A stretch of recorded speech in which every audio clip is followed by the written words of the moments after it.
From religious freedom to reclaiming broken cities for God. Welcome to this Faith Nation special of stories from around the world. I'm Brody Carter.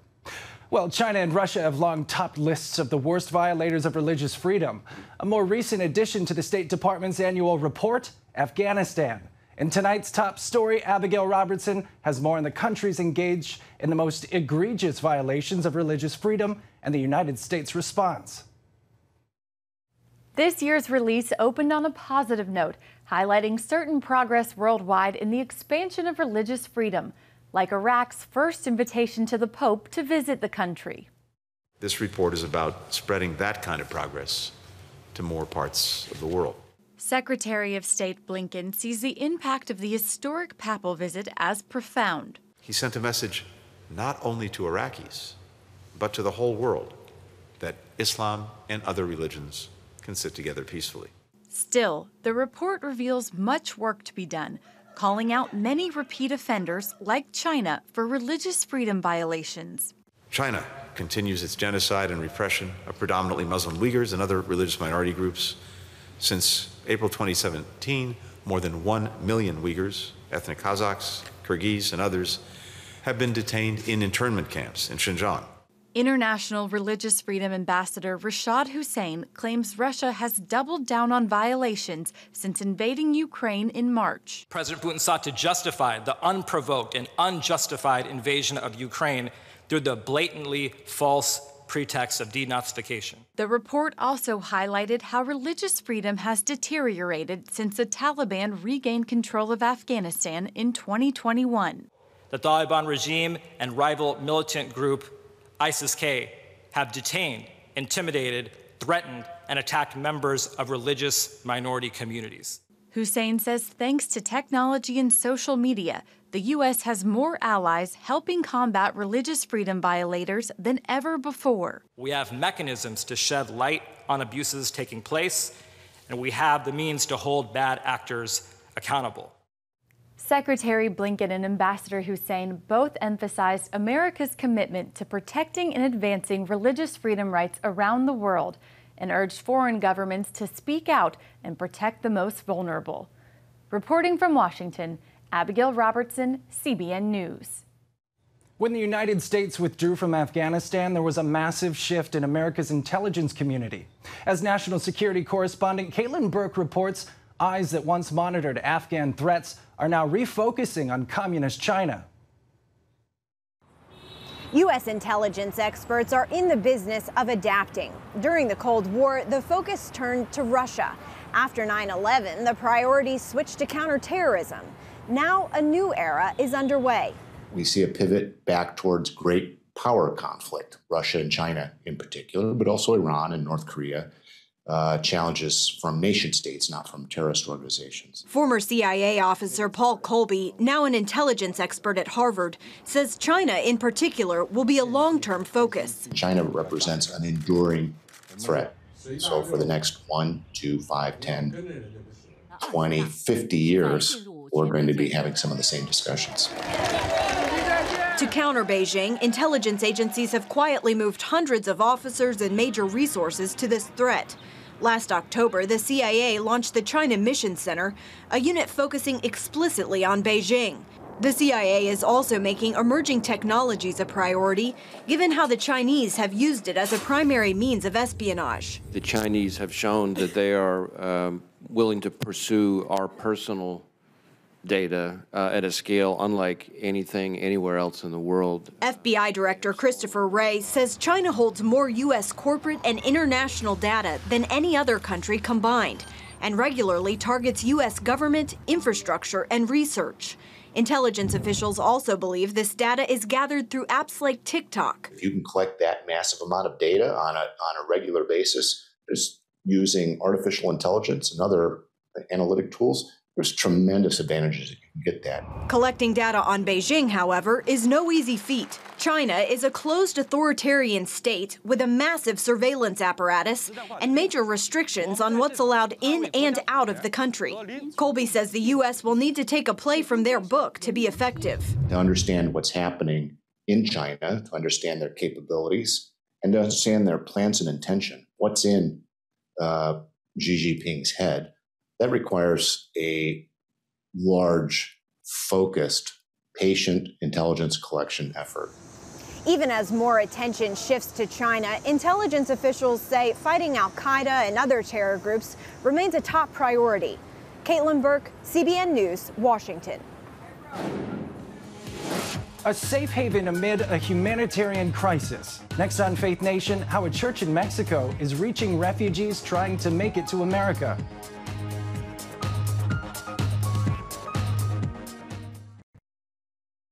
A God-given dream led Gustavo Banda to start a small church in Tijuana, Mexico. He never imagined it would become a refugee for tens of thousands of migrants seeking freedom in America. George Thomas shares how that dream became a reality. 6 miles from Tijuana and a short distance from the U.S.-Mexico border lies one of this city's poorest neighborhoods. This area is on the outskirts of the city. Not everyone knows about it. Not everyone wants to come here either. It's easy to see why. There are no paved roads. The hillside is strewn with garbage. There's no sewage system here, and crime is rampant. When we moved here, there were only cows, horses, chickens, and people with a lot of needs. In 2011, Gustavo Banda and his wife, Zaida Gulen, moved to Canon de Alacran, or Scorpion's Canyon, after hearing from the Lord in a dream. It was a clear mandate from God to move here, even though there was absolutely nothing in this place. Teachers by trade, the Mexican couple were touched by the overwhelming needs of the community. Most folks here were poor subsistence farmers. God gave me a dream that I had to build a church. We worked for 8 months, day and night. We knew God was going to do something special, but nobody had a clue about what really was going to happen. That year, Templo Embajadores de Jesus, or Ambassadors of Jesus, was born in the heart of Scorpion's Canyon. Banda held services on Sunday, then hit the rugged roads the rest of the week, going house to house, ministering to physical and spiritual needs. We shared the love of Jesus with them. It was a mandate from God that we had to go to the poor. In 2016, that focus drastically changed when thousands of Haitians, escaping poverty and back-to-back natural disasters, began to carve a dangerous 7,000-mile path to the U.S.-Mexico border. Many landed on the church's doorsteps, less than 30 minutes from the San Isidro border. Within months, 22,000 Haitians had arrived in the city of Tijuana.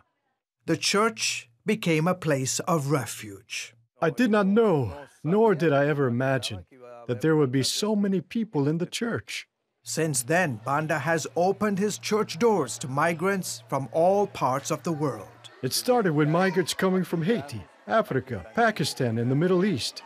Today, we mainly have people from El Salvador, Guatemala, Ecuador, Nicaragua, Colombia, and some from Mexico. It's hard to tell, but we estimate about 35,000 people have come through the church, easily. 1,200 were staying in the church the day CBN News visited. We feed them 3 times a day. We try to help them with all their needs. At nighttime, the entire church becomes one big giant dorm, where everyone sets up their beds on the floor, and sometimes there's no room to even walk on the floor. Redding Castillo from Honduras has been here for 4 months. He says gangs killed his father and threatened to take his life as well. Thank God that I'm not in danger anymore. They are not sending me the threatening messages like they used to. 24-year-old Jacqueline Ortiz from Guatemala is here with her 2 girls. I'm so thankful to God because if these doors of the church weren't open, I don't know where I would be. I don't go hungry here. My daughters don't go hungry. We have a warm place, we have a roof, and all thanks to God and to the people that help us. Most migrants stay here an average of 6 months before trying to legally cross the border. Church volunteers run a school for the children, oversee computer training, and provide other skills that will help migrants prepare for their new life in America. Area churches and NGOs also pitch in with food and other essential supplies. The most important thing for the migrants to know when they get here is that there is hope, and although they have left their families behind, all of us that are here have become their family. Come Sunday, everyone picks up their bed and dresses up for a lively church service. I know that I only have a little bit of time with them, so my job is for them to know as much as they can about Jesus, baptize them, and send them to the United States believing in Jesus. Pastor Gustavo started the church back in 2011 with no idea that he would be housing thousands of migrants from around the world. So today, 10 years later, a new structure is going up, which will be the future home for the migrants. He once had a desire to be a missionary to Haiti. Not anymore. I even started learning a little bit of their language, but when I wanted to go to Haiti, Haiti came to me. And after Haiti came, all the other nations started coming to this place. I don't have the numbers, but for years we have been baptizing so many of them, and many more are surrendering to Jesus. And that's my calling now. George Thomas, CBN News, in Scorpions Canyon, Tijuana, Mexico. Dutch farmers take up the fight. How they say their government is using climate change to take their land, and the concern that same could be here after this.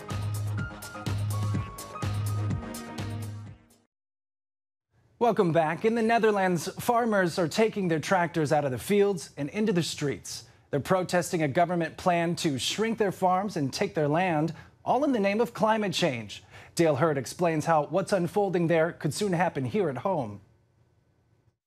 The most efficient system in history of growing food and getting it to consumers, modern farming, is under attack, blamed for causing climate change.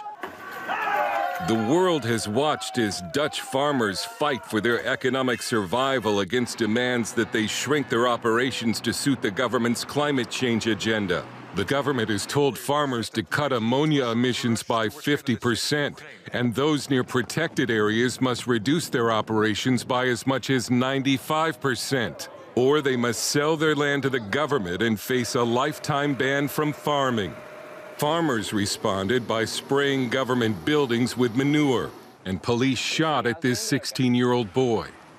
Jos Ubels, vice president of the Farmers Defense Force in the Netherlands, tells us negotiations are not going anywhere, and a bad situation is continuing to escalate. We are fighting for our rights to produce and to live as a human being in our country, in a democracy, where we have the right to go on the street to protest against legislations. And we have the right to produce via our permits. If you check our production rates and how we work, we produce very high level, very high scale, good healthy food, traceable, all with a little environmental impact. Farmers around the world who are also seeing their way of life under attack have demonstrated in solidarity. American farmers who are already subject to a host of regulations could face even more restrictions. But politicians should view what happened in Sri Lanka as a cautionary tale. Sri Lanka's ban of chemical fertilizers in farming caused the struggling nation's agricultural sector and then its economy to collapse. It ended with protesters frolicking in the presidential swimming pool after the nation's leader fled the country. Sri Lanka was supposed to be the poster child of modern organic farming. The World Economic Forum even proudly posted this article about Sri Lanka's future success, written by the Prime Minister whose house was set on fire by protesters. Parts of the world already face famine because of a shortage of chemical fertilizer due to Russia's invasion of Ukraine. The same kind of fertilizer environmentalists want to reduce. Washington attorney Gary Bass, who helped start the Environmental Protection Agency in 1970, and now says it should be abolished because it's Orwellian, owns 11 farms in Illinois. He calls what the Dutch government is trying to do to its farming sector madness, and sees signs a similar movement is coming to the U.S. Agriculture is an easy target, both from the animal standpoint and from guys like me who put a lot of anhydrous ammonia on their corn crop. They're going after methane, which is belched by cows. AOC has it wrong. They do not FART the methane, they belch it. Base believes the era of cheap food at the grocery store is over, not just from inflation, but because of growing environmental regulations on farming, and says Sri Lanka should be a warning to leaders who want to experiment with food production. That's what happens when you don't have food. Nevertheless, the Biden administration appears to be coming after farmers. Steve Malloy, editor of the website junkscience.com, writes that a new study by the EPA claims that farm dust kills 17,000 Americans per year, the same EPA standards that basically killed the coal industry. These are people who want to control every aspect of our lives, and that includes energy production and use and food use. They believe food production is a major contributor to, global warming. They're not going to give up on agriculture. They don't like agriculture. Former U.S. Ambassador to the Netherlands, Piet Hoekstra, says if the Dutch government wins this battle against its farmers, who are the second largest exporters of agricultural products in the world behind the United States, it will only make the global food shortage worse. The Dutch will not experience food shortages, but there may be other parts of the world that will, because this food is going to go away. Any government willing to risk its food supply in order to fight climate change might want to keep Sri Lanka in mind. Dale Hurd, CBN News. Coming up, if a picture says 1,000 words, 1 million photos must have quite the story to tell. How images captured the rebirth of Israel.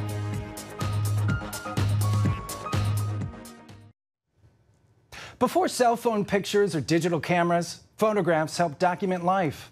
In Israel, millions of photos are helping provide a pictorial history of the Holy Land. Middle East Bureau Chief Chris Mitchell brings us this look at one group's ongoing effort to chronicle the story of the Jewish state.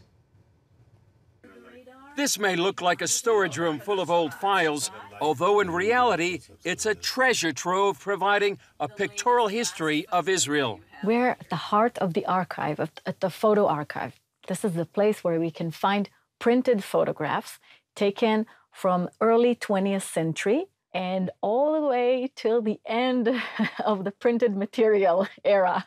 Decades before the Jewish state's birth, Karen Kayemet La Israel Jewish National Fund, or KKL-JNF, was breaking ground. KKL-JNF is an organization that was established 120 years ago, aimed at purchasing land in Eretz Israel, right here in Israel, and also developing it, which means preparing the land after purchasing it for housing, building new communities, helping people get here so they can fully establish and inhabit these homes. Efrat Sinai, head of KKL-JNF Photo Archive, says cameras have continued snapping history since the beginning. KKL-JNF used to send photographers to different corners all over Israel so they can capture what is going on, the places that are being built and established, the faces of the pioneers, all that spirit of creating something new. And that's what created this unique and very important collection. One of Sinai's favorites is this unique pose of David Ben-Gurion, Israel's first prime minister. It's not something that we're used to seeing him with cool sunglasses. There's another picture, which I really like. It's David Ben-Gurion on the day of the Declaration of Independence, while he's still working out the draft of that declaration. And a year later, on Israel's first birthday. These are photographs from the very first year of the celebration in 1949. As you can see, bringing the Torah books. And what I wanted to show you was the military parades that were taking place in the big cities. We can see how everyone used to go out to the balconies and watch the parade. And you can also see the streets, the familiar streets of Jerusalem. This is King George Street, for example, taken in 1950. And capturing Independence Day celebrations, picnics, and barbecues that go back decades. In addition to acquiring land, KKL-JNF built reservoirs, rehabbed rivers, prepared for housing, and is probably best known for planting trees. Here we have photographs taken in Martyrs Forest.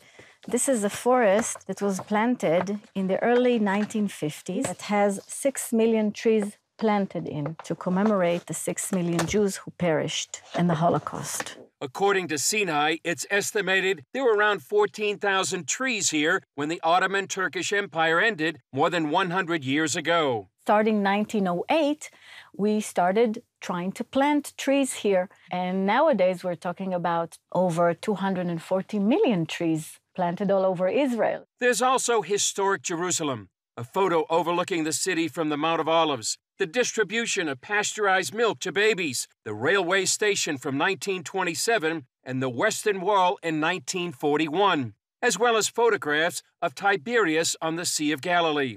Pioneers building agricultural communities called kibbutzim and moshavim, and glass plate negatives used before the gelatin kind. So this was taken in 1924, and this is Tel Aviv. You can see the sand.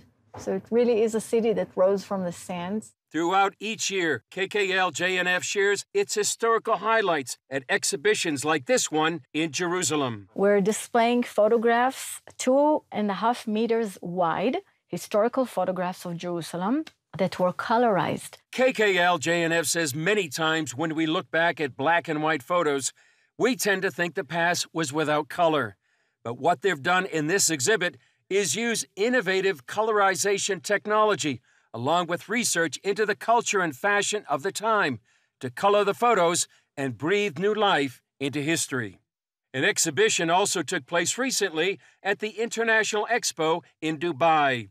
Many of the photos are now digitized, and the archive can be viewed online in Hebrew, and soon will be available in English. It currently has more than 1 million photos, and like the state itself, is still growing.